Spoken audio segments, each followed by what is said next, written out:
Bem-vindos a mais um podcast da Rede Energia, sua escola prática para o mercado. Eu sou a Fabiola Sena, uma das hosts desse podcast e cofundadora da Rede Energia. Hoje nós temos mais um episódio da série Rede Conecta Papo com CEO. E a nossa conversa de hoje vai ser com Tarcísio Rosa, que é o presidente da Celesc. Mas antes de a gente começar o nosso bate-papo, vamos passar algumas informações sobre a nossa escola. A Rede Energia é a escola de formação contínua para carreiras que precisam compreender tudo sobre mercado e regulação de energia, nos segmentos de geração, comercialização, transmissão e distribuição. A Rede possui 3 produtos de capacitação: a assinatura anual, cursos avulsos com experts do mercado e cursos em conta. Te convidamos a seguir a Rede Energia na sua plataforma de streaming de podcast favorita, mas também no LinkedIn, Instagram e no Telegram para ficar por dentro de todo o nosso conteúdo disponibilizado gratuitamente. Tudo isso você encontra no site da Rede, redenergia.net. Lembrando que hoje, julho de 2024, nossa assinatura anual está com mais de 300 horas e todos os meses novos conteúdos são incluídos. Tarcísio, super obrigada pela tua presença e eu quero começar já perguntando sobre a sua carreira. A nossa audiência adora saber a trajetória dos grandes executivos do mercado. Conta pra gente um pouco como que você chegou até aqui, a sua trajetória profissional, como você chegou no setor elétrico. Olha, primeiro, Fabíola, é um prazer estar aqui no Rede Energia. Eu tenho assistido alguns podcasts seus e vendo o sucesso aí que faz no mercado. Inclusive, colegas nossos aqui da Celesc, que já participaram em alguns eventos e elogiaram bastante. Eu fico contente de ter trabalhado junto contigo, né? Em algum tempo na Tractebel. E foi muito legal. Então, vamos falar um pouquinho de como a gente chega no setor. Comecei bastante cedo, lá atrás, quando eu tive que escolher que universidade fazer.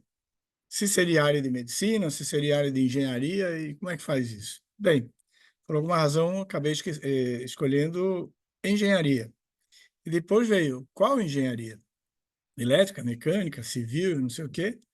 No meu tempo, estava se falando que uma empresa chamada Eletrosul viria para Florianópolis. Não tinha vindo ainda, estaria vindo para Florianópolis. Eu falei, vou fazer engenharia elétrica. É uma empresa nova, quem sabe teremos uma oportunidade. Muito bem. Fiz a engenharia, fiz um concurso para estágio, e aí fiz o meu estágio na Eletrosul. Naquela época, também é bom lembrar para quem vai nos assistir, de que basicamente na engenharia era Celesc, Telesc, telefonia, e Eletrosul. Então, eu fiz Eletrosul, o estágio, e o estágio também, à época, ele já te dava credencial para contratar. Então, não tinha um concurso de novo para Eletrosul, fiz um concurso estágio, tive o aproveitamento adequado, fui chamado para trabalhar. E aí, sim, agora onde? Na Eletrosul, onde? O estágio foi numa área de subestações, sistema de transmissão, subestação, construção de subestações, né? No estágio. Depois vem onde trabalhar, depois de formado. Na minha oportunidade, haviam duas, uma no Departamento de Administração de Materiais, chamava na época DAM, DAM, seria na sede da Eletrosul, e outra no comissionamento de usina Jorge Lacerda, o TLB, em Tubarão, que hoje é Capivari de Baixo, né? Como apareceram as duas vagas quando eu cheguei no RH, eu disse, pô, então me dê um dia para escolher agora uma das duas. Eu fui falar com alguns engenheiros, amigos meus. E agora, o que eu faço? Tem duas alternativas aqui. E até cabe a história. Um dos meus conhecidos chamava-se Colombo Machado Salles. Eu trabalhei um tempinho com ele. E ele me falou, se você quer ser engenheiro, vá para Jorge Lacerda.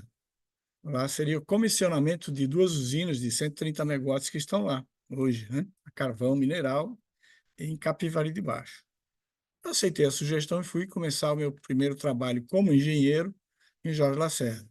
Bom, aí, comissionar, testar e depois operar. E depois fui chefe de usina, cresci por lá, até ser privatizado.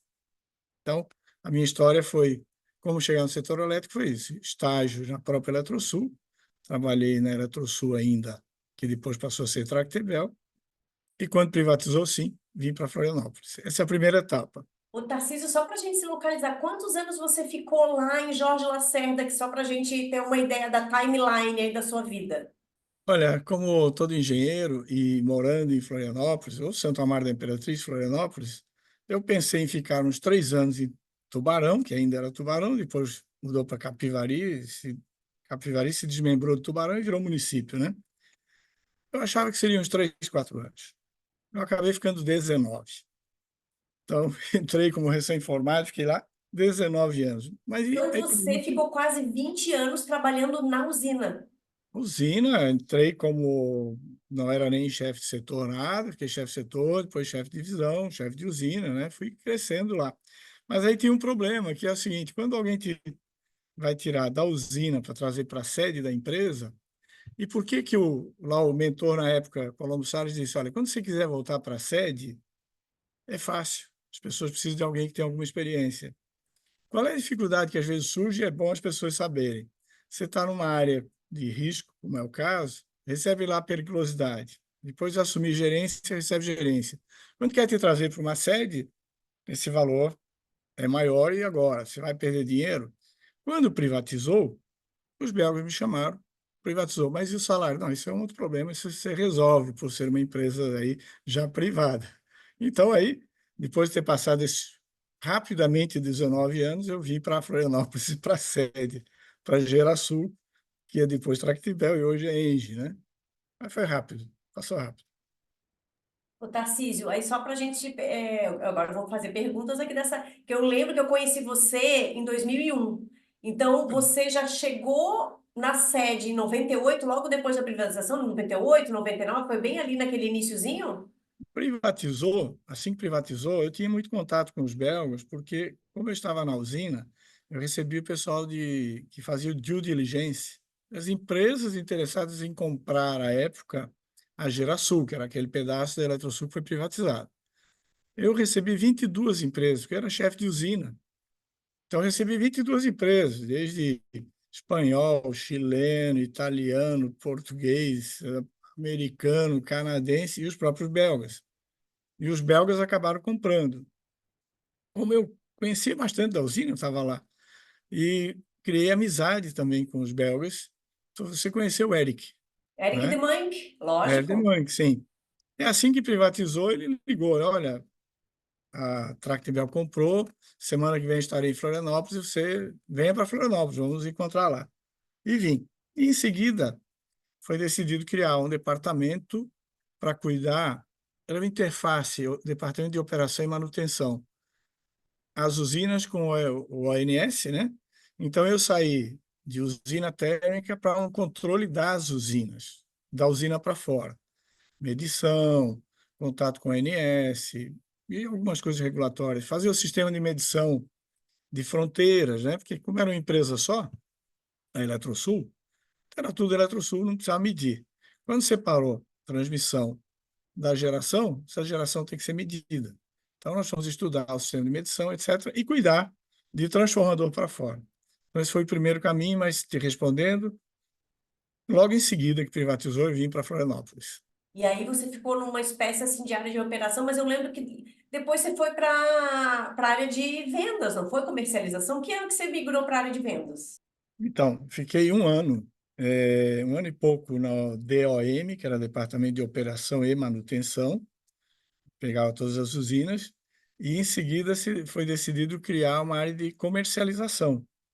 Os famosos contratos iniciais, quando a empresa foi privatizada, ela tinha contrato por 5 anos. Então, todos os contratos da Gerasul iriam vencer em 5 anos. A própria Celeste, que foi um cliente, nós tivemos que pegar a energia toda da Gerasul, agora privada, e fazer os contratos que fossem coincidindo com as descontratações, chamados contratos bilaterais, que à época era o único jeito de se fazer. Negociamos com o CPFL, com a RGE, com a própria Celesc. Eu hoje estou na Valor Celesc. normativo, né, Tarcísio? Na época do valor normativo, né? Isso, botava um teto lá para vender e fazia a negociação. Foi muito interessante. Eu, convidado para essa área de comercialização, um ano depois de estar na sede, mais ou menos. Então, estou falando de 2000 já. Final de 89, De 98 foi privatizado. 99, 2000. Em 2000 foi criada a área de comercialização. E eu fui gerenciar essa área. E alguém perguntou, mas como é que vai gerenciar essa área? Sabe o que era a sorte da época? Ninguém sabia comprar e ninguém sabia vender. Eu costumo dizer isso sem ofender, querer ofender quem já negociava. Mas, na verdade, não era negócios antes, era rateio. Quanto a Eletrosul, era rateio para os estados, e as empresas todas eram todas estatais, basicamente, né? Bom, começamos a negociar aí com distribuidores e também com o Mercado Livre. Então, a minha área foi negociar com Volkswagen, Ultrafert, Fosfértil, papel e celulose Champion, International Paper. Foi o primeiro contrato O assinado. primeiro cliente, né? O primeiro cliente da National Paper, é isso aí. Fizemos um evento no Morro da Lagoa, naquela casa com a bela vista. Trouxemos os nossos primeiros clientes para ali. Foi uma festa bem interessante. Então, está lá no livro nosso da, da, da Gerasul, né? E da Tractebel. Então, foi uma mudança total, mas tem um detalhe interessante, especialmente para negociar com a indústria. Esse período que eu passei lá em Jorge Lacerda é uma grande indústria, que tem de tudo. Se falar em compressor, tem caldeira, ventiladores de grande porte, bombas, transportadoras, vasos pressurizados, de tudo. Então, quando você vai numa indústria para oferecer energia, que também era uma novidade, contrato de energia, ele tinha que ter uma conversa com eles, uma conversa técnica, para entender como é que eu vou fazer meu cálculo de energia, meu contrato de demanda, que não existia uma coisa tão complexa. Então, foi um aprendizado super legal. Eu gostei muito do meu tempo de comercialização de energia. Até hoje me envolvo bastante com isso, né? Tarcísio, foram quantos anos ali nessa área de comercialização? Foram quase 8 anos. 8 anos, 10 anos na Tractebel, Geração Tractebel, sendo 8 ou 9 deles na comercialização. E aí, aquela fase toda lá de amigos nossos, Surek, Edson, né? O Edson deu entrevista aí no Pod, bem interessante. Já. E planejamento e venda, e vem aquela história, cuida dos vendedores, o vendedor é louco, ele quer vender. E o planejamento, o que que faz? Tem que segurar, pode vender, não pode, compra, não compra, né? Mas é muito divertido isso. Eu gostava muito desse negócio, porque entrar numa empresa e o que que ele precisa, quanto é que pode pagar, que flexibilidade você pode dar para alguém num contrato, né? Fomos aprendendo muito lá. Quase 10 anos, então, de Gerasul Tractebel, né? Depois disso, você foi já uma carreira mais executiva e de já. Depois disso, eu resolvi criar uma carreira solo como comercialização e consultoria. E criei uma comercializadora que existe até hoje. Só não estou operando agora porque teria conflito de interesse. Estou na Celesc, né? Não iria mexer com isso. Mas existe, tudo certinho na ANEEL e tá, válida lá. Dei consultoria, o meu primeiro ano, que seria o meu grande desafio, você sai de uma grande empresa como era a Geração, como é até hoje a Engie. Eu, eu valorizo muito o meu tempo de Eletrosul e também muito meu tempo de Gerasul, Tractebel, um aprendizado maravilhoso e cresci muito na carreira, não tive problema nenhum. Mas você decidir em algum momento, vou sair, já fizeste isso, de sair da Fiz zona de isso, conforto. sei bem como é. E não é isso? Sai da zona de conforto. O cara diz, mas, pô, você mora em Florianópolis, trabalha numa empresa grande, tem um bom salário. E essas condições eram verdadeiras. Não vou sair. E é a ponto de sair, não para ir para outra empresa, para criar uma própria minha. Fiz isso. Deu muito certo já desde o primeiro ano, né? Primeiro ano, você sai e tem que pensar quanto é que eu ganhava antes, quanto agora. Deu mais ou menos igual. Portanto, zero de arrependimento, né? Então, esse período foi de um crescimento bom também, porque fui para o mercado, eu já conhecia algumas empresas e já estava um pouco conhecido também, né? Mas veio um convite. Ao final de um ano, veio um convite para ser diretor da Amazonas Energia. Pô, mas eu nunca tinha ido ao Amazonas. Eu tinha, no máximo, descido, sem sair do avião, o avião fez uma escala em Manaus e seguiu para, estava indo para Orlando naquela época. E Manaus, veio um convite para Manaus. Flávio de Cá foi diretor da Eletrosul em algum momento, quando eu estava chefe de usina em Jorge Lacerda. 17 anos depois, você vê o que faz o network. 17 anos depois, ele foi ser presidente das 6 distribuidoras federalizadas: Amazonas, Roraima, Rondônia, Alagoas, Piauí, né? E Acre. E todas, então, era uma diretoria na Eletrobras que cuidava dessas distribuidoras todas. Em algum momento, o Flávio de Cá me convidou para ir para lá, porque no Amazonas tem muitas térmicas. E ele tinha me conhecido nas térmicas da Eletrosul, 17 anos depois. Eu fui visitar lá, pensei, puxa, mas eu estava em comercialização, agora volto para a usina. Pensei assim, puxa vida, mas que desafio de novo.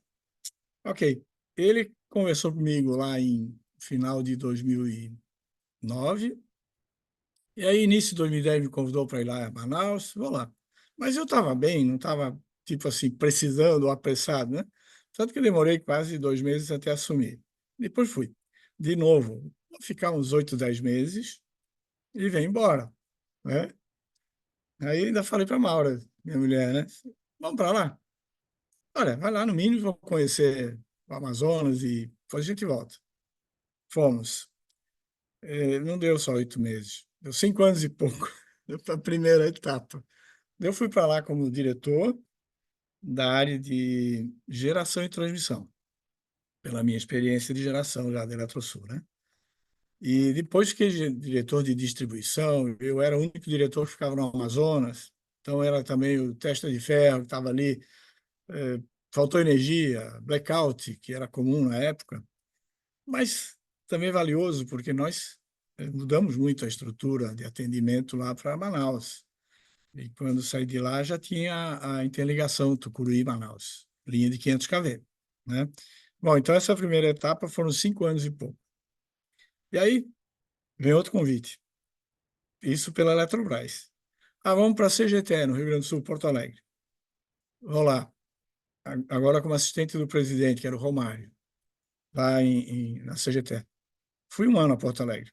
Tá bom. Pela Eletrobras, tudo, Amazonas e Porto Alegre. Depois saí da Eletrobras de novo. Volto eu à consultoria. 1 ano depois me chamam novamente. Vai voltar para o Amazonas? Quer voltar para o Amazonas? Mas fazer o quê? Não, vai ser presidente da empresa agora. Poxa vida. Tá bom, vamos lá. Aí, quase mais 4 anos. Então, de Amazonas, somando tudo, dá 9, quase 10 anos aí. Nossa, ô Tarcísio, eu não sabia que você tinha ido, como diz, esse do Oiapoque ao Chuí, de volta ao Oiapoque, praticamente. Foi do Rio Negro para o, para o Rio é o rio passando Jacuí, né? Ai, aham, Do Rio Negro para o Rio Grande do Sul. Do Rio que Negro para o Rio legal. Grande do Sul.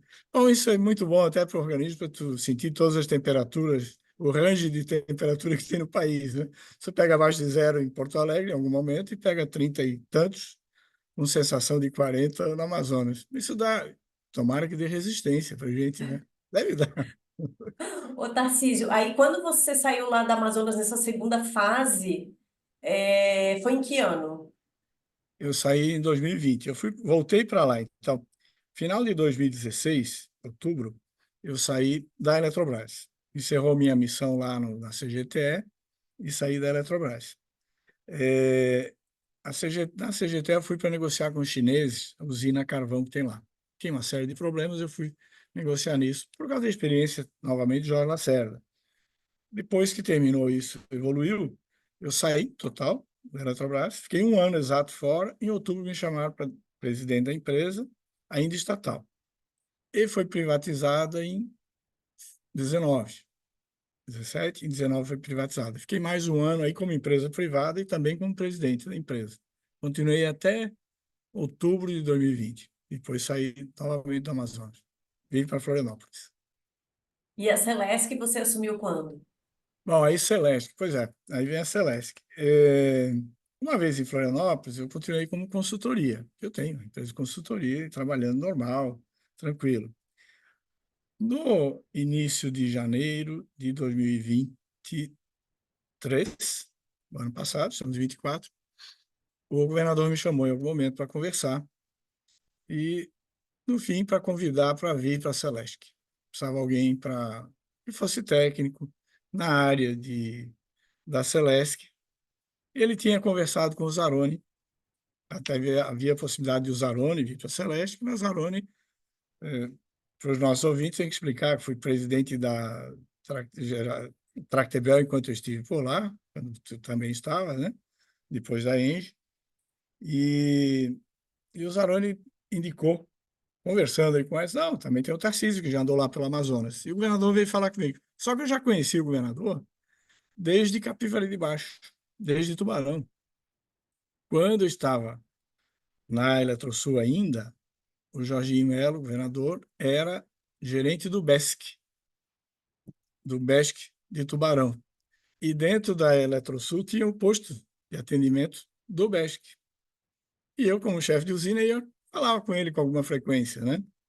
E depois que ele virou deputado, andando, viajando, volta e meia, nos encontrava nos aeroportos. Aí, quando ele olhou meu currículo, ele falou, mas eu conheço, isso aqui eu conheço. Aí, quando falei com ele, a conversa foi mais ou menos rápida e acabou me convidando e não teria como não aceitar esse convite. Mas não passava no meu radar pela trajetória que lá do início eu falei, né? Eu entrei com estágio em Eletrosul e tem pessoas que entraram Celesc. Então, meu caminho não era Celesc. Mas a experiência de distribuidora, sim, porque eu fiquei no Amazonas esse tempo todo lá, né? Aceitei o convite aí, muito orgulhoso de ser convidado e estou num time bom aqui na Celeste. Que legal, Tarcísio. Nossa, muito bom ouvir, porque às vezes os nossos ouvintes acham que a pessoa já nasce CEO de empresa, né? Não, tem todo esse passo a passo aí de estágio. E eu acho que o mais rico da sua história é mostrar que a pessoa que estava lá no chão da fábrica, né, do setor elétrico, numa usina, e que estava numa empresa geradora e de repente, em algum momento, é CEO de uma distribuidora. Ou seja, aí, como você consegue aí pivotar, ressignificar, né, e fazer essas mudanças, e muito legal ouvir essa história aí. Boa parte da sua história eu já conhecia, mas foi muito legal saber dessas idas e vindas também aí do Amazonas para o Rio Grande do Sul, voltar para o Amazonas, muito legal mesmo, muito rico, e só essa primeira pergunta aí eu já adorei saber a história. Tem que ser um pouquinho cigano, que já começa lá atrás, quando me formei. Pô, eu podia me acomodar e dizer, vou ficar logo na Eletrosul, quem não quer, na sede de Florianópolis. Não, mas tinha usina. Alguém disse, olha, vai para a usina, tu vai aprender mais. E foi. Então, vai ali, fica uns 2, 3 anos, fiquei 19. Depois vai no Amazonas, fica uns 8 meses, fiquei todo esse tempo, mas faz parte. E olha, tudo que foi feito até aqui, para mim, só me deu satisfação e crescimento, eu diria, pessoal, profissional, em todos os aspectos, né? É bastante interessante. Que legal. Agora, Tarcísio, eu queria te perguntar o seguinte: você viveu muitas experiências, né?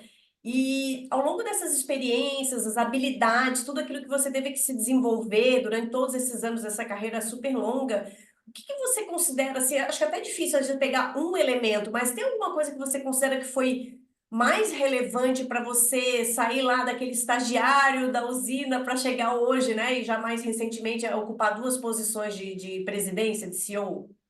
O estágio primeiro foi aqui em Florianópolis mesmo. Era em Barreiros, tinha um departamento da DMS, Departamento de Manutenção de Sistema, cuidava das subestações da Eletrosul. E aí a minha escolha, quando engenheiro, aí sim foi Tubarão, né? Mas eu diria, Tubarão, pelo complexo, ele te dá muita experiência. E eu também entrei como engenheiro recém-formado e saí depois de alguns anos como chefe de usina. E na usina você tem que tratar de contratos, paradas de máquina, contratos de manutenção bastante grandes. Numa usina de grande porte, você chega a contratar 800 pessoas numa parada de 60 a 90 dias. Então, você tem que estar tratando com empreiteiros, terceiros. Isso dá uma grande experiência. Além da experiência técnica do dia a dia, do movimento. Eu dei plantão em usina, fui chamado de madrugada, fui em várias coisas. Outro aspecto até, questões sindicais, você tem que tratar com isso também, né? Bom, sai de lá, comercialização. Comercialização, eu digo que tem que ser empatia, você tem até que gostar de comercializar. Tem gente que não gosta e não serve para aquilo, mas eu me identifiquei bem. Eu fui criado, talvez por isso meu pai tinha comércio o tempo todo, eu desde pequeno ajudava ele numa venda, a gente chama de venda, né? Então, as duas experiências muito importantes foram Jorge Lacerda, pelo complexo em si, e depois a comercialização, por contato, network. Você começa a conversar com muita gente, aprender costumes de empresas diferentes. Eu costumo dizer que você, uma vez na Tractebel, teve uma situação de um instrutor perguntou assim, um daqueles encontros de executivos, né? Um consultor num evento grande perguntou assim, o que vocês acham que cada gerente da Tractebel deveria fazer? Aí o pessoal demorou para responder, eu respondi, sair da Tractebel. Uau, sair da Tractebel? Nem ele entendeu. Eu disse, por quê? Não, eu não falei pedir demissão. Sair é conhecer outras empresas, ver o que eles fazem, quanto que ganha, quanto que paga. Porque senão você fica no seu mundo. Você pode achar que é o melhor do mundo, talvez não seja. Você pode achar que é o pior do mundo, certamente não é. Então, como eu estava numa área de comercialização e conversava com pessoas de diversas empresas, você sabe qual é a vida lá, o que ele acha da própria empresa, o que ele se sente. Então, o sair da empresa é conhecer fora. E cada vez que você sai, já fizeste isso também, se enxerga diferente a própria empresa que tu estavas, né? Aí pode achar, puxa, ela era melhor do que essa, ou pior, mas tu tem como avaliar. Então, a experiência em comercialização, de conhecer muito, me deu. Pois, a experiência que me trouxe aqui a Celesc, no fim, foi de ter ido para o Amazonas, numa atividade que eu conhecia, que era de usinas, e lá tinha muitas usinas térmicas, e tive que assumir depois a distribuição. Responsáveis foram saindo, fui assumindo, fui aprendendo. E o outro ponto lá foi aprender a lidar com políticos do Amazonas, que a gente sabe que está no outro estado, aí a política é forte, mas ir à Assembleia diversas vezes, muitas horas, explicar por que houve um apagão, quando é que vai ter apagão de novo, e aí vem o jornalista e pergunta, numa delas, passagem interessante, voltando já depois de um apagão, o blackout era normal, porque, lembra, Manaus foi isolado do sistema brasileiro por muitos anos, a vida inteira. Aliás, foi conectado em 2015, 14, 15, por aí, né? Então, você tinha lá 500 e tantos geradores pequenos alimentando a cidade. Quando havia um blackout, você tem que começar um por um desses geradores retornando. Então, não era fácil, era muito demorado. E se explicar numa cidade de 2 milhões de habitantes que ficou no escuro por horas, não é tão simples. E numa delas, um jornalista pergunta assim, tá bom, já voltou, você garante que não vai ter outro blackout? Eu falei, eu sou engenheiro, eu não posso garantir que não vai ter um novo blackout. Para engenharia isso não existe. Aí o jornal sai e diz assim, o diretor falou que vai ter um novo blackout. Vai ter um novo blackout. Então, isso também é experiência. Quando fala em experiência de vida, assim, isso traz. Quando vem assim para Celesc, que é uma empresa sólida e mais, vamos comparar Santa Catarina com a Amazonas, são diferenças grandes desde tamanho, distâncias, cultura, temperatura, condição, sistema estabilizado e tal. Então, aqui, diria bem mais simples para trabalhar. Depois de ter aprendido alguma coisa, claro, senão não, né? Depois de toda essa rodagem, acho que tudo fica mais fácil, né, Tarcísio? Mas muito legal você falar aí sobre a importância que, claro, tecnicamente você sempre mostrou o quanto o contar da história, o quanto que tecnicamente essas suas habilidades foram importantes, mas tudo que você mencionou aqui foram questões comportamentais, humanas, institucionais, ter esse jogo de É. cintura, né? Então, como isso aí, para quem realmente quer ser executivo, às vezes fica uma coisa meio. Quem ouve, assim, ah, mas isso é óbvio, mas na hora para você desenvolver isso não é tão fácil, né? Você tem que se expor a essas situações. E são situações que são desafiadoras, né? E não é de uma hora para outra, e às vezes, se você assume sem estar preparado, você pode queimar até uma carreira por uma falta de um preparo um pouquinho maior que pudesse dar sustentabilidade, sustentar no cargo, porque ninguém manda. Se alguém acha que entra numa empresa para mandar, ele não vai dar certo. Ele tem que convidar a fazer as coisas, ele tem que, eu digo, liderar, diferente de mandar. Ninguém é chefe, chefe não existe mais, esse tempo passou, né? ele tem que agregar as pessoas de diferentes pensamentos, ideias ou costumes a ir num trilho, um caminho comum. Mas não é pela imposição. Se alguém chega e diz, olha, eu digo sempre, o governador me chamou para ser presidente aqui. Ok, me senti preparado. Se ele me chamasse por me conhecer, vai ser diretor-geral da rede hospitalar do estado inteiro, estou fora. Mas ganha 3 vezes mais, continuo fora. Não... Isso é se arriscar demais. Então, já que eu estou vendo tratando de como que alguém deve olhar para ser um CEO ou quando quiser ser, é estar preparado daquilo que conhece e assuma a responsabilidade naquilo que conhece. Fora disso, pode dar certo, mas se tiver circunstâncias pesadas, não vai ter como agir e não vai ter sustentação. Isso eu acho que é assim que funciona. Perfeito, Tarcísio. Excelente. Nossa audiência aqui já está anotando tudo, tenho certeza.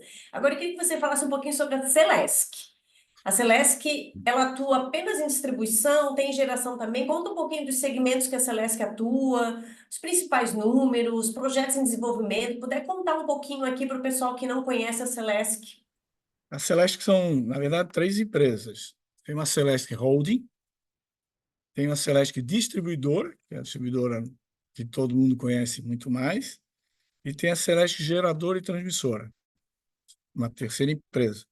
A diretoria é basicamente a mesma, eu estou presidente nas 3. Não temos assim uma diretoria em cada empresa, é replicado, né?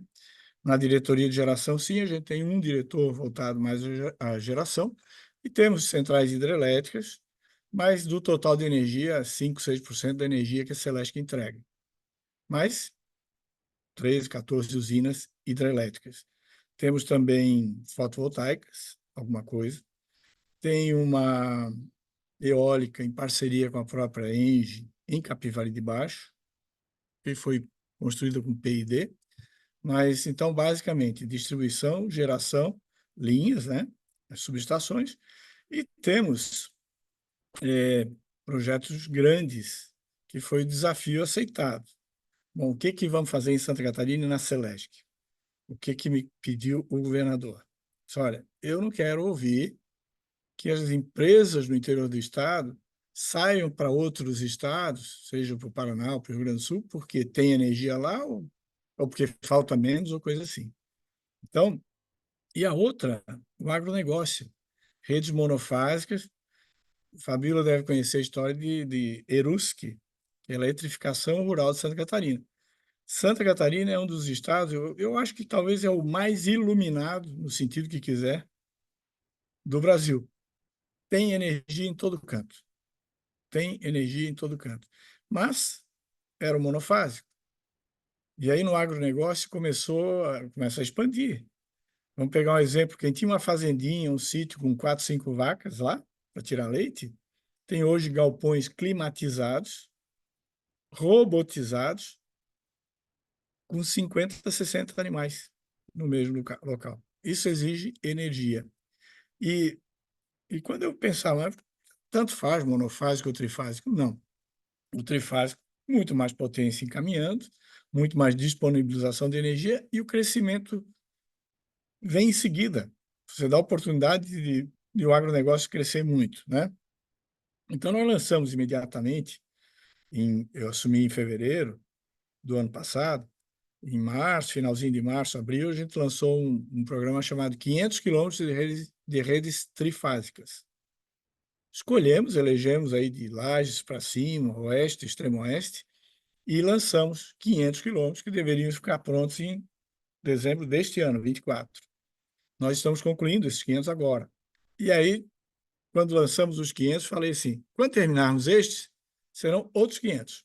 Então, agora nós vamos lançar, em agosto, provavelmente, com o governador, outros 500 quilômetros.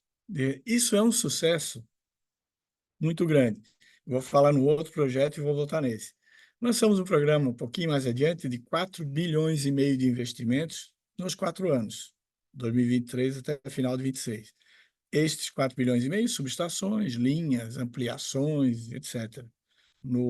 Na própria geração, alguma ampliação, 4 bilhões e meio. Mas eu tenho observado, quando a gente inaugura uma subestação de 40 milhões, 30 milhões, 50 milhões, não faz o mesmo efeito de quando se inaugura 20 quilômetros ou 15 quilômetros de rede trifásica. As pessoas fazem uma festa grande. Você imagina, eu fui e estou conhecendo Santa Catarina. Estou conhecendo Santa Catarina. Já tinha viajado aí, mas sem o olhar diferente, né? E Mafra. Teve lá, nós fomos inaugurar uma rede trifásica e o camarada estudou para piscicultura, criação lá de peixe, tilápias, num lugar frio.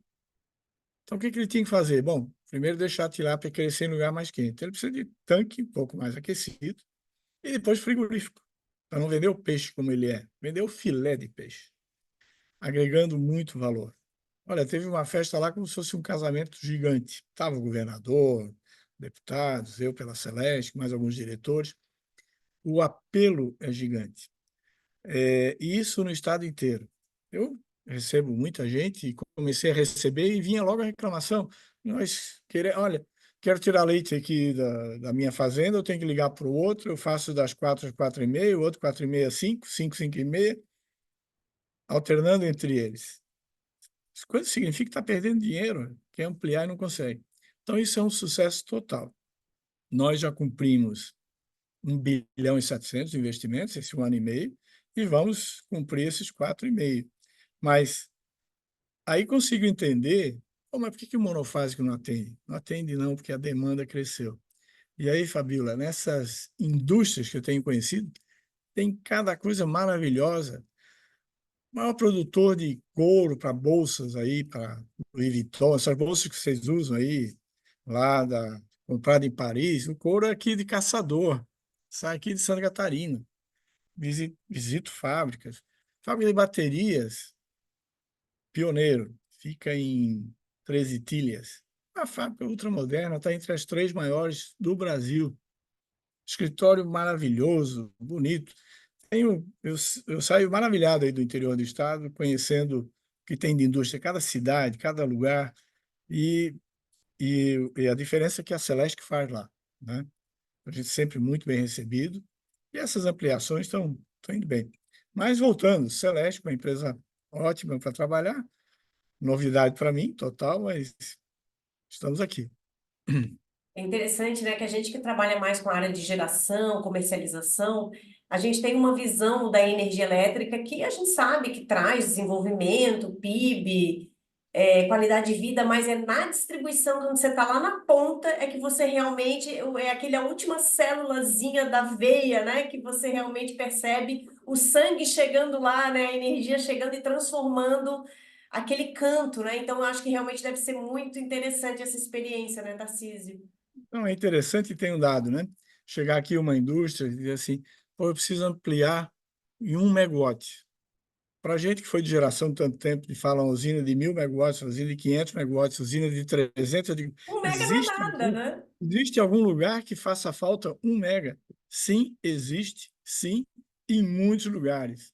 E aí, o camarada diz assim, olha, eu tenho 3 linhas de produção, eu opero com 2, e depois eu alterno para operar com outra linha de produção. O que você tem que fazer aqui na Celeste? Tem que sair correndo para fazer chegar.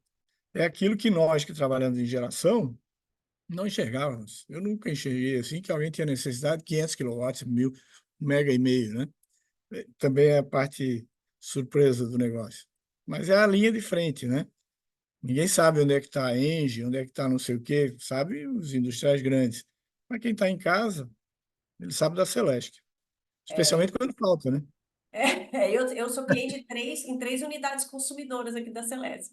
Você faz parte de um universo de 3.500.000 clientes. Eu também sou cliente Celeste, desde pequenininho.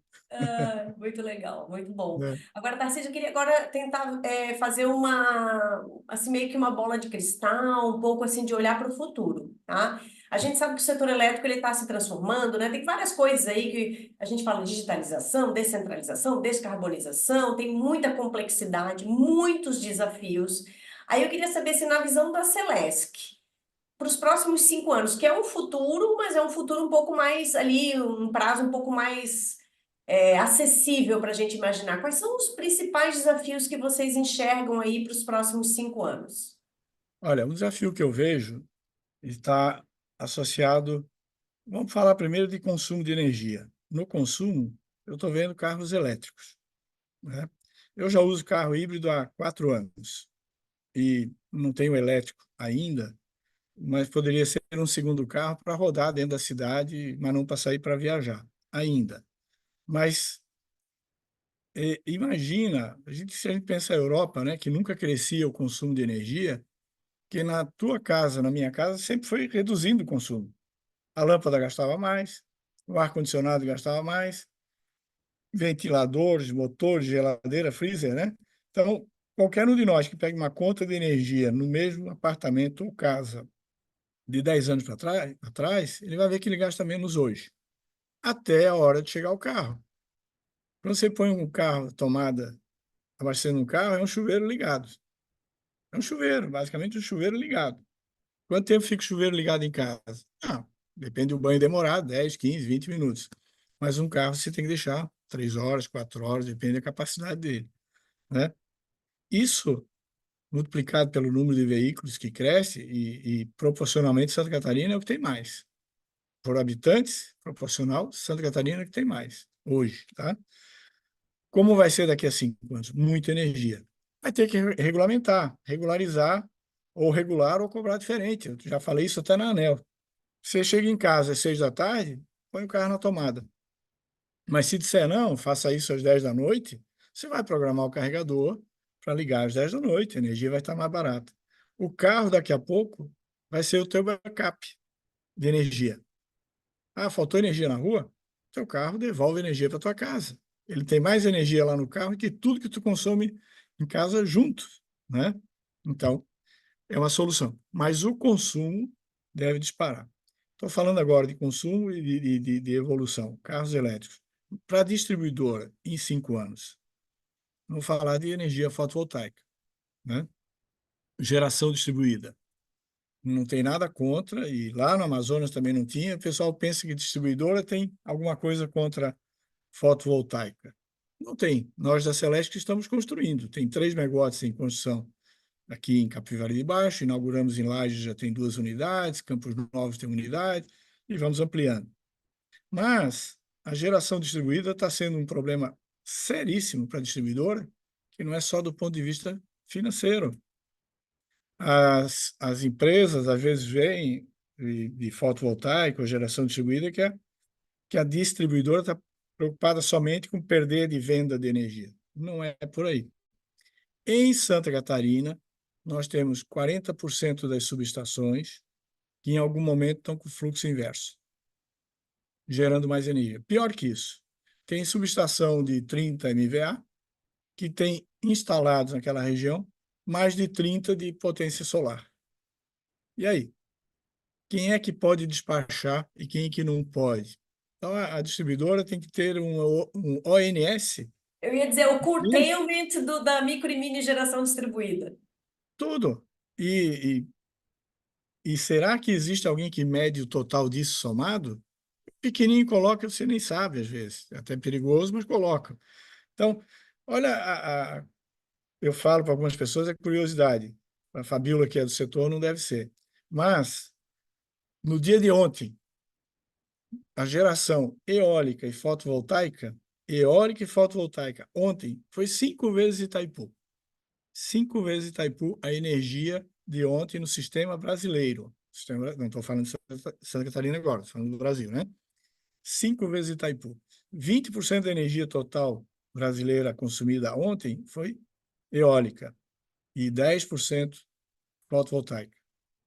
Então, ninguém, há 12, 15 anos, em qualquer planejamento que tu trabalhasse, se alguém dissesse que um dia chegar a uma Itaipu ou o dobro em 10 anos, não ia acreditar. Mas está aí.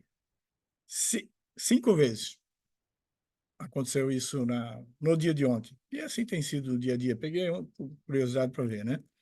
Então, Celeste, daqui a 5 anos, vale para todas as distribuidoras. Como é que nós vamos encarar a geração distribuída? Porque hoje não dá nem para proibir de entrar.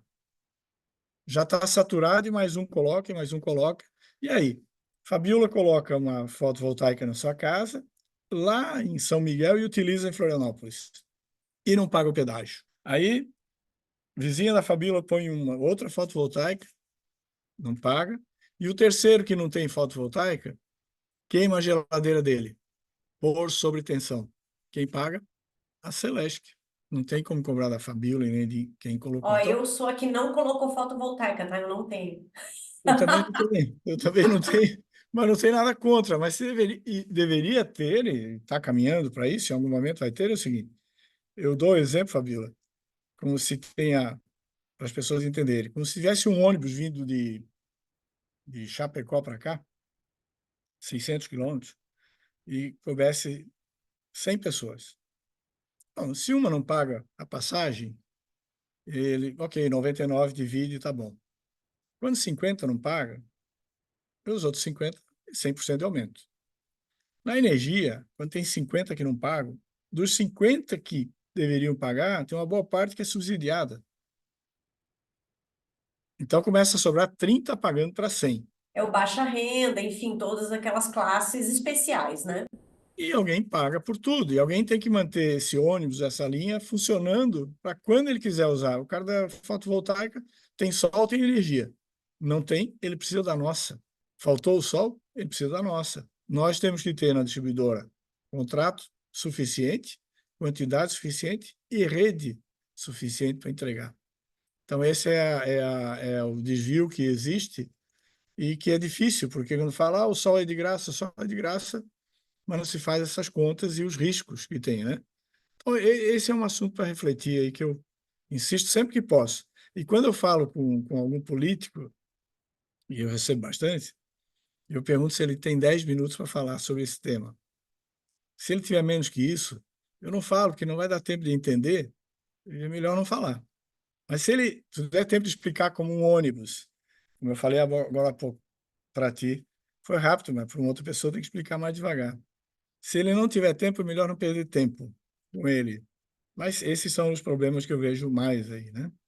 Problemas ali que estão aí já no para-brisa, né? Já dá para enxergar, porque são realidades e que tendem a se intensificar nesses 5 anos, né? Ótimo. Agora eu queria que você falasse um pouquinho mais além. Se a gente for para uma janela aí de 10, 20 anos, onde tem várias tecnologias disruptivas aí que podem começar a entrar, né? Sei lá, blockchain, hidrogênio, inteligência artificial, várias coisas aí que começam a gente ver um apelo maior. Aí eu já queria até que você pegasse, visto esse futuro com todas essas novas tecnologias, tem alguma tendência específica que os profissionais, as pessoas que estão nos ouvindo aí para já fazer as suas correções de rota, de carreira, e alguma dica que você dá, alguma coisa que você acha que deveria ficar atento?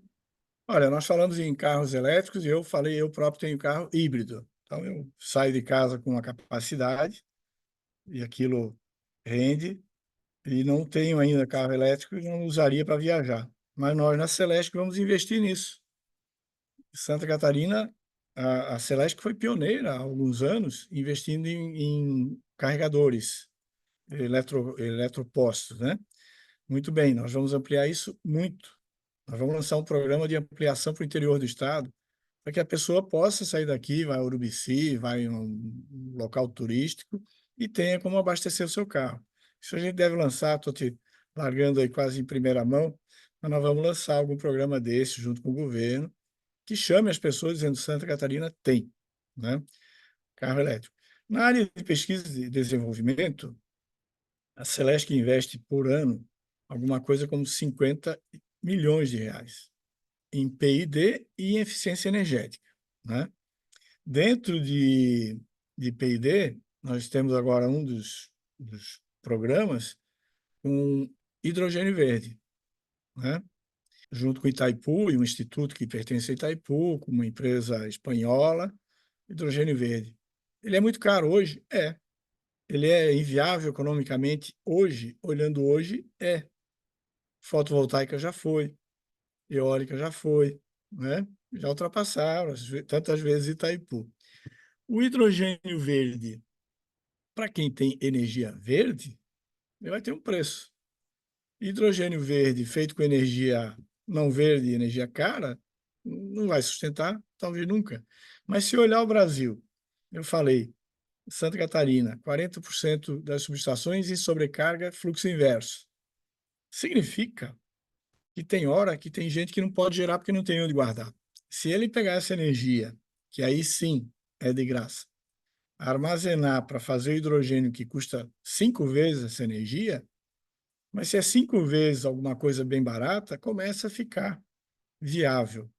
Então, eu acredito que hidrogênio verde é um caminho que a gente não pode parar de pesquisar e evoluir. Já tem a tecnologia, e só não está indo muito mais à frente pelo custo. Quando a gente fala em Brasil, a energia Brasil, é energia verde. Quando fala em carro elétrico no Brasil, dá para dizer, olha, 95% da energia do Brasil é verde. Água, vento e sol. Abastecer um carro com essa energia é um carro que não polui. Na Europa, abastecer um carro elétrico com uma usina térmica no fundo é fake, né? Então, e por que lá foi tão mal visto na Europa? Na hora que você economiza em casa, todo mundo economizando, vem uma crise, e alguém mete um carro para carregar, vão olhar atravessado para ele. Aqui no Brasil, não, nós temos essa vantagem da energia limpa, em quantidade muito longe de capacidade que temos, né? Tem muito mais energia, o próprio Sol. Então, o hidrogênio, para mim, é uma realidade nem muito longe. Inteligência artificial, modernização. Nós estamos investindo aqui na Celesc. Tem um projeto que está agora que a sociedade está percebendo, que nós tivemos bastante problemas A aí. gente percebeu, a gente percebeu. Vamos, Mas foi uma transição suave, eu diria. Poderia ter sido mais difícil. nós imaginávamos que seria menos difícil, né? Nós estamos saindo de um sistema próprio de base de dados comerciais, faturamento, banco de dados dos clientes, desligamentos operacionais, tudo, todos os pedidos num banco que era próprio, que está se tornando obsoleto, para o sistema SAP, SAP S/4HANA, que é o top. Com um problema, nós somos a primeira distribuidora que estamos implantando com esse tamanho. Outras distribuidoras implantando um pedaço disso, um pedaço, um outro pedaço. E nós postergamos até a mudança de chave, porque o detalhe aqui, Fabíola, não deu para andar com 2 sistemas em paralelo. Você tinha que pegar os dados todos, colocar num novo sistema e extrair daí o que fosse. Paramos as lojas por 2, 3 dias, 4 dias, fechadas, e agora vamos buscar nesse novo pacote os dados lá no meio. Prevíamos problemas, até atrasamos os 2, 3 meses, mas não perto do número de problemas que deu. Mas o bom do negócio é que já estamos agora nas notícias boas. E aqui na Celesc nós decidimos, olha, chega de pedir desculpas, e fizemos isso por 2 meses, e agora vamos dar notícia boa. Você vai começar a ouvir na rádio, também na TV, você já consegue fazer isso pelo Connect. Você já pode pedir segunda via, por WhatsApp, pela web, mudança de titularidade, uma série de serviços, pagamento por Pix, tudo começando a funcionar. Então, nós vamos entrar. Eu até aproveito para quem está nos ouvindo, inclusive, Fabíola, obrigado pela paciência que foi necessária para nós e para os nossos clientes aí. Mas a notícia boa, estamos evoluindo já para entrar no normal. Entrar no normal. A ideia é você não vai precisar ir numa loja. Como você não vai no banco mais, né? Eu não fui na loja, fiz uma troca de titularidade já bem, foi bem na transição e deu certo, deu tudo Conseguiu certo. fazer? É, já recebi a conta, já tudo, tá tudo funcionando. Que bom feedback foi esse, que eu pensei que tinha tido. Tivemos problemas sérios, mas estamos, de novo, a paciência dos nossos clientes foi boa. Nem todo mundo é tão paciente, mas a grande maioria. E sabe qual é o outro problema que não é um problema? Que quando muita gente não conseguiu pegar a fatura, o pessoal quer pagar. Pensei agora, será que vão cortar minha conta? Eu pago sempre em dia, agora não consigo. Gerou uma insegurança muito positiva, que é uma característica nossa aqui, catarinense, querer pagar rápido. Se fosse em algum outro lugar, talvez se deixe esse negócio para lá, que não temos pressa, né? Foi. Mais que isso, Fabíola, também na modernização, né? O sistema de administração do sistema. chamado ADMS, do sistema Celesc. Nós temos o centro integrado aqui de operação, que é convidada minha de visitar aqui, tá? Daqui da sede, a gente enxerga todas as subestações e linhas e alimentadores do estado. Então, se você quiser saber como é que está lá em Pomerode agora, a gente entra no sistema lá, Pomerode, nesse momento falta energia em tal lugar. No aplicativo, se tu já baixou o aplicativo nosso, tu consegue entrar lá e saber como é que está. Aviso, a gente avisa, né? Que faltou energia. E Isso, funciona, que a gente funciona. já teve uma situação e avisamos. Ou avisaram, mas a ideia é você ser avisado. Ah, eu recebo SMS. É isso Eu aí. recebo. E vai receber também no WhatsApp. Olha, sabemos que faltou, daqui a pouco vai voltar, tá? Para saber. Aí economiza com 0800, você não vai ligar, pô, o cara já me disse que faltou. Se ele sabe que faltou, o que ele vai fazer? Fazer voltar, né? Estava te falando, então, o ADMS tem aqui uma sala de controle centralizada. Ao invés de o operador perguntar o que eu faço quando faltou em tal lugar, qual é a desliga uma chave aqui, liga a outra, leva energia por um outro caminho, o sistema vai fazer, sem o operador. Esse é um sistema de administração. E um outro, também na linha do desenvolvimento, é WFM, Workforce Management, que é um gerenciamento da força de trabalho. Vamos imaginar, houve um problema na Mauro Ramos, rua tal, ponto tal. O sistema nosso vai ver qual é o carro que está mais perto, para o tipo de defeito, que tipo de equipe tem que ser, se é linha viva, se é pessoa mais experiente, que se é um carro maior, carro menor, qual o caminho fazer, em termos de trânsito. Quando falta energia, é o dia mais complicado, porque não funciona semáforo, não funciona outra coisa e tal, mais complicado. Então, são 3 sistemas muito grandes aí de modernização, que é o Connect, atendimento ao cliente direto, o ADMS, que é a administração do sistema todo, e WFM. Isso tudo em implantação. O primeiro já partindo para a parte final e os outros 2 estão no primeiro ano, levam mais uns 2 anos por aí. Mas isso na modernização. Parabéns pela coragem, porque mudar sistema não é fácil, né? O que eu tenho dito para quem trabalha aqui na Celesc, nós fizemos um Go Live em algum momento, aí, há uns 2 meses, disse para eles, olha, estava aqui quem que está fazendo para nós como consultoria? Accenture, é uma das melhores, todo mundo conhece. SAP, todo mundo conhece. E mesmo assim apanhamos um monte. Disse, olha, empregado Celesc. A Celesc é a primeira a implantar, de todas as distribuidoras da América do Sul. Então, ficou ruim que nós não tínhamos a quem socorrer, a quem pedir socorro. Mas seremos a referência. Digo, olha, se alguém quiser levar vocês, peça no mínimo o dobro do salário. Não vai sair por 30%, 40% ou mais. Peça o dobro do salário para sair daqui. E vai ser assim mesmo. Muito bom, Tarcísio, muito bom. Agora eu queria já encaminhar para a nossa conversa parte final, que é um papo que não tem nada a ver com o setor elétrico. A gente já quer saber do Tarcísio além do setor elétrico. Vou fazer umas perguntinhas aqui para você falar aí um pouquinho do Tarcísio, pessoa física. Primeiro, a Tá gente quer bom. saber se você tem algum hobby. Eu tenho. Eu gosto de hobbycat. É o hobby perfeito, né? O hobbycat é o catamarã, barco à vela, né? Eu tenho barco há muitos anos, gosto de velejar. Não tem motor, não tem nada, só o vento, põe no mar e vai. Alguns perrengues às vezes, né? O vento acima do previsto, ou fora de hora, ou falta dele. Eu fiz uma velejada saindo até Zimbros, saindo daqui da Ponta das Canas até Zimbros, dá 30 quilômetros, e voltar. Na volta para sair de lá, o vento foi quase zero durante muito tempo. Resumindo, 7 horas em cima de um barco que não tem cadeira, poltrona, geladeira, cerveja, essas coisas não tinha ali não. Tinha água porque a gente leva para levar. Faltou vento no meio do mar, lá no canal, assim, e agora? Quase que tinha que soprar para sair. Sabe o que é zero no canal? Isso é uma coisa raríssima. E quando ele veio com tudo. E todos os desafios num dia só, assim, fomos num dia e voltamos no outro, né? Juntamos 40 barcos lá em Zimbros, saíram uns 20 aqui de Florianópolis, mais outros de Itapema. Então, esse é o meu hobby, mas tenho que dizer que não pratico no inverno. O pessoal bota umas roupas aí, para não, ali molha, tudo é verão. O outro era o beach tênis, que agora eu estou relaxando por causa aqui do trabalho. Nem sempre dá agenda, acaba viajando bastante.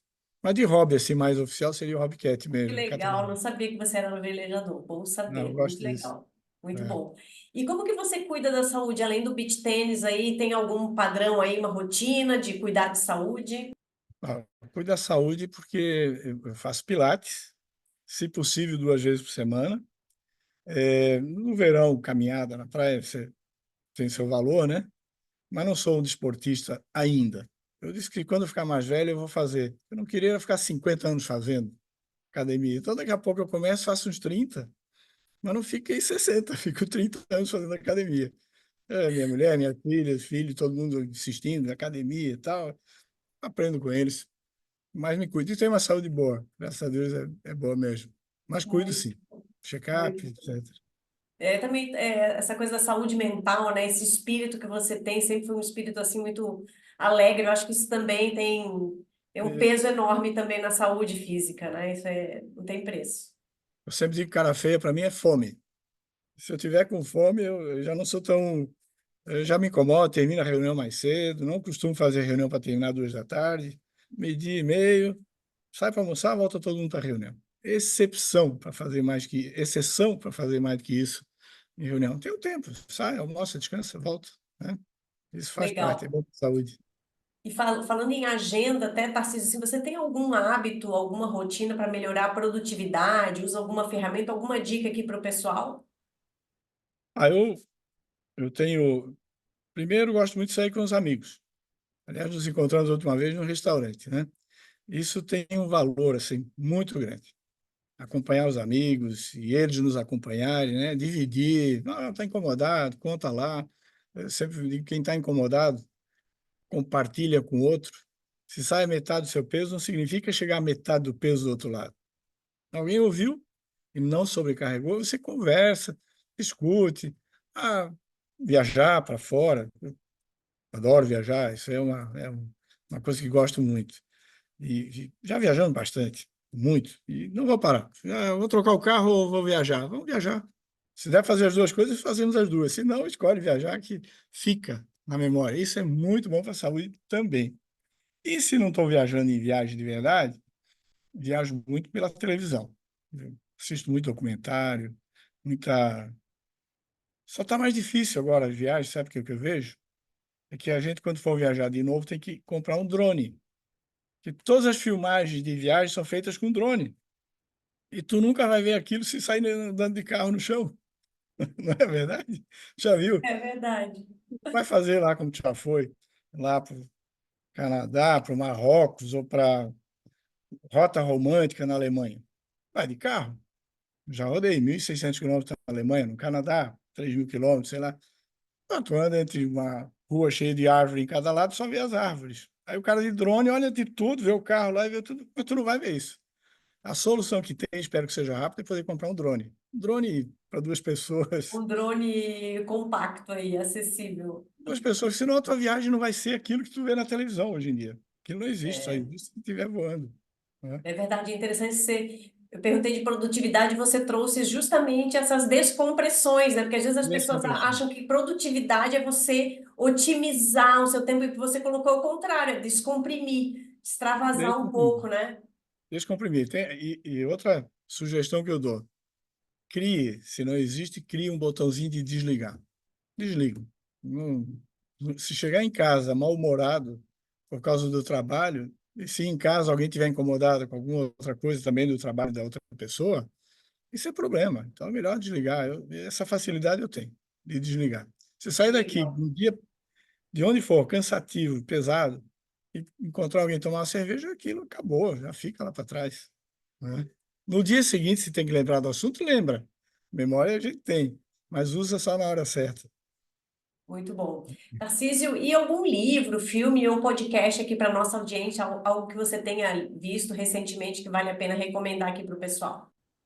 Eu assisto muitos filmes, séries pequenas. Quando eu vou ver uma série, geralmente olho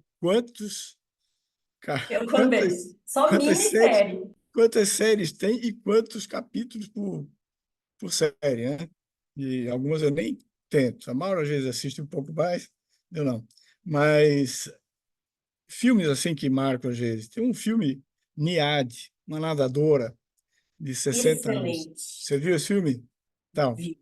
recomendo para quem está nos ouvindo, vai nos ouvir, e que assista. Ali a determinação de alguém aos 60 anos resolve fazer o que não fez quando tinha 20 ou 30. Não vou contar do filme, nem vale a pena, mas Vale a pena demais. asseguro que vale a pena assistir. Tem um outro que é mais divertido, que é um senhor estagiário. Não sei se Adoro também. o senhor estagiário, né? Robert De Niro. Muito legal. Aquele filme é um cara lá com seus 70 anos. Disse assim, o que eu vou fazer? Não queria parar. Como algumas pessoas que eu conheço, igual a mim, por exemplo, eu não quero parar tão cedo, não fica sem graça. Ele se candidatou a estagiário. Vale a pena ver essa gurizada mais nova aí, vale olhar que não é, ninguém é descartado mesmo lá na frente, né? É muito bom. E o outro, Fabiola, eu vi faz pouco e até quase repeti para entender. Quem criou o Spotify é um sueco, não sei se tu viu, é Som Não, na é Frente. uma minissérie, né? Esse eu não vi ainda. 6 episódios, minissérie. Vale a pena. O Spotify, que é aquele negócio de música, como é que tu antes tinha que ter um disco, tu assiste daquele, e o cara conseguiu fazer tu ouvir a sequência de músicas mais incompatíveis, se quiser chamar assim, que é misturar um sertanejo com rock, você cria a tua coisa e toca na hora. Muito interessante as idas e vindas, as batidas de cabeça para chegar onde chegou. Esses aí são muito bons, esses filmes. Legal. Eu vou ver então o Spotify, porque os outros dois eu já assisti e adorei ambos. Muito bom, muito legal. Vale a pena. Muito bom, Tarcísio. O nosso bate-papo chegou ao fim. Tem uma hora que tem que terminar. Tava gostoso, mas tem uma hora que tem que terminar. Queria te agradecer demais aqui a presença. Volte sempre que você quiser. A Rede Energia está de portas abertas para você e para a Celeste. A Celeste é cliente aqui da escola. A gente fica muito feliz aí em ter vocês como clientes. E queria deixar um espaço para um recadinho final, se tem alguma coisa que você quer falar aí que faltou dizer. Bom, eu primeiro agradecer, né, Fabiola? Foi muito legal. A coincidência foi como é que a gente falou sobre isso? Num restaurante, né? Se divertindo, no dia chuvoso lá, num restaurante, a gente encontra os amigos, vamos fazer um bate-papo. Muito legal, parabéns aí pela iniciativa da Rede Energia. Eu já ouvi, como falei, pessoas nossas já fizeram, participaram de palestras contigo e de eventos, muito interessante. O que eu tenho a dizer para os jovens é o seguinte: não fique no lugar mais fácil, e o mais fácil vai tornar difícil mais à frente. Quando a gente é mais jovem, tem que se doar um pouco mais. Dizer assim, eu vou fazer aquilo que é mais difícil, não tem mais energia, né? Se a pessoa começa no fácil, o que vai ser mais fácil mais adiante? Não vai ter. Aí pode ser que ele não esteja acostumado com o difícil e tenha que enfrentar o que é mais complicado. Então, está se formando, entra de cabeça, se dedica. Eu sempre falo assim. Aliás, eu vou te contar uma historinha. Um dia, um colega meu, filho de um amigo meu lá do Amazonas, perguntou para mim, quando eu estava presidente lá no Amazonas, como é que alguém chega presidente do Amazonas? Como é que o senhor chegou presidente do Amazonas? Eu disse, olha, eu fui estagiário, também fui aluno, comecei do zero. Então, eu não comecei presidente, né? Mas o meu pai, por exemplo, trabalhou na Caixa Econômica, Banco do Brasil, aliás. Começou também do zero, foi chefe de caixa, chefe de alguma coisa, gerente de agência. Se tu vai começar a fazer alguma coisa, faça bem feito o que te pediram. Pode ser mais simples, é apertar um parafuso, aperta certinho, as pessoas vão ver. Só tem uma coisa, quanto melhor tu faz, mais coisas vão te pedir, mas é a forma de crescer. Então, faz bem feito desde as pequenas coisas. Quando alguém for falar naquela pessoa, como é que é o fulano? Ele capricha, ele se dedica. É só essa dica que tem que ter. Alguém diz, olha, quem é o fulano? Não, ele, quando faz, vai de corpo e alma lá para fazer. A dica é, comece fazendo mais difícil agora, enquanto é mais novo. E depois vai ter coisa difícil também, mas fica mais fácil. Sempre tem, né, Tarcísio? Primar pela excelência, aí fica a dica. Muito bom. E antes de me despedir, eu vou deixar aquele recadinho final. Se você gostou desse episódio, não deixe de ouvir os outros. E para deixar as sócias da Rede Energia felizes, deixe aqui a sua avaliação, suas 5 estrelas, o seu joinha aqui no nosso podcast. E até a Então próxima. fica aí o meu joinha. Eu gostei. Ah, legal. Tchau, tchau. Este foi mais um episódio do Redcast. que também está disponível no YouTube e na plataforma da Rede Energia. Acompanhe o Redcast na sua plataforma favorita e receba uma notificação sempre que adicionarmos um novo episódio. Se você gostou desse episódio, não esqueça de compartilhar e deixar um comentário ou avaliação. Até a próxima!